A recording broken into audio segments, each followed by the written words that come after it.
The free agency video continues, this time with the Houston Texans wide receiver position. Cue the intro.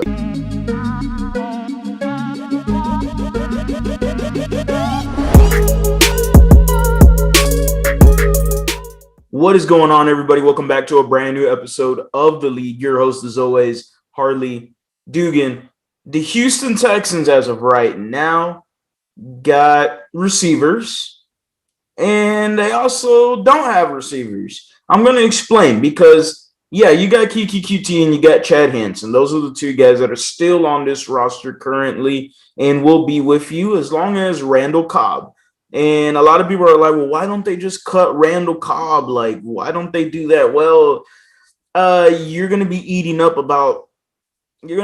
some money. And I can't think of the number right now. I don't have it on me. But you're going to be eating up some money because of Randall Cobb's horrible contract that Bill O'Brien gave to him. And thank you, Bill O'Brien. So Randall Cobb didn't do jack squat for you this last year, and you're going to be stuck with him this year. Now, the thing for me to do is write his contract this year. Next year, you cut him, you save about, I believe, $8 or $9 million the next year. That's the number I do remember was next year. Okay. You still have Brandon Cooks currently on this roster. And look, you don't do nothing by cutting him. Now, restructuring him, yeah, that would be nice if you could restructure him. He makes right around $8 million as of right now. He's going to be making $12 million next year. Next year, though, you could definitely take a look into cutting him. So, you look at a 1 to 2 year window for the wide receivers, and you look at who's available for the Houston Texans. There's a few guys out there, and the biggest one that they do need to re-sign is Will Fuller. Will Fuller needs to come back with the Houston Texans, and that's with or without Deshaun Watson. I think Will Fuller is capable of being a number one wide receiver. I've said this multiple times. I have a video from way back when discussing about how different the offense is with and without Will Fuller. Now, yes, granted, Will Fuller has injury history. He does. And there has been the idea of possibly franchise tagging him and then maybe re-signing him somewhere during, the offseason or this coming season as he's franchise tagged. I don't have no problem with that whatsoever. If you do go that route, then, it comes a little dicey if you want to get a wide receiver. I'm going to list a few names that I think could be very cheap, viable options for the Houston Texans. One of them being Rashard Higgins. Rashard Higgins for the Cleveland Browns. Guy had about 25 catches and 400 yards. When OBJ went down, his workload increased. 6'1". The guy has a good size. Pair him up with Deshaun Watson or whoever you have at quarterback. I don't know who will have at quarterback. That's a whole different conversation. But Rashard Higgins, they call him Hollywood down there in Cleveland. But everybody's nickname now is Hollywood. So don't ask me why. But he looked productive. He did a lot of good things in Cleveland. Another kind of big body wide receiver that you're kind of missing right now with the Texans. Not kind of, you are missing a bigger body type of receiver for the Texans. I think this would be a very easy, cheap option. Another guy I do think that the Texans have to look at is Chris Conley. Chris Conley was with the Jacksonville Jaguars. He was with the Kansas City Chiefs, drafted by them, and now he was with Jacksonville the last 2 years.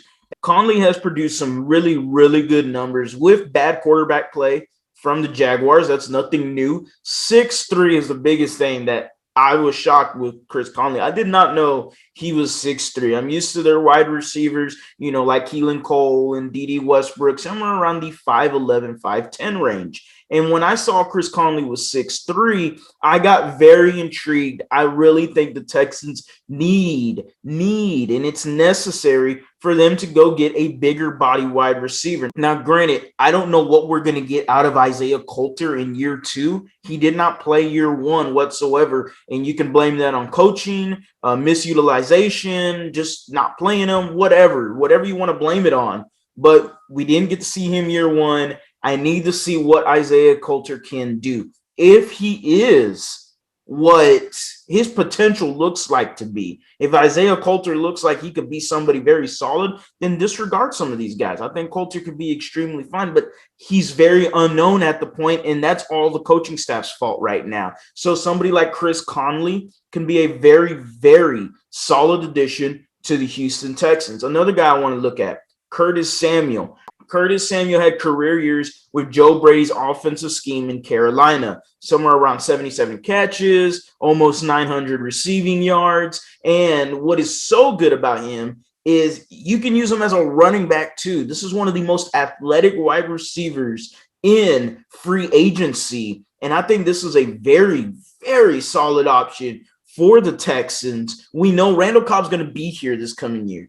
The next year, he won't. And if you get someone like a Curtis Samuel, who's still young, about 25, 26 years old, from the Ohio State University, where they produce really, really good wide receivers, I think Samuel could be a really good option. Another rather cheap. This one's going to be a little bit more expensive, but still a rather cheap option that the Texans can definitely look into this offseason. But the biggest fish for me is re-signing Will Fuller. And I wanted to harp on this to end this video, is that Will Fuller, if he finished out 2020, if he did, and I understand he didn't, but the projections of him finishing out 2020, he would have had somewhere around 83 catches and 1,359 yards. That's what you're looking at with Will Fuller. I didn't even do touchdowns, but I did the projections. 83 catches, 1,359 yards. I'm happy. The guy had less drops this year than he had the previous years.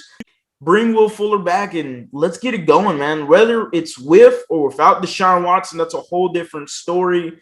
But these are a few wide receivers that the Texans definitely need to take a look at. So that's it for today's video, guys. Make sure to like, comment, subscribe, hit that bell for the notice to turn on. If you got any ideas, any wide receivers that I left off this list that you think I should definitely take a look into a little bit more, drop it down in the comment section down below, guys. As always, go Astros, go Rockets, go Texans. Y'all have a blessed day.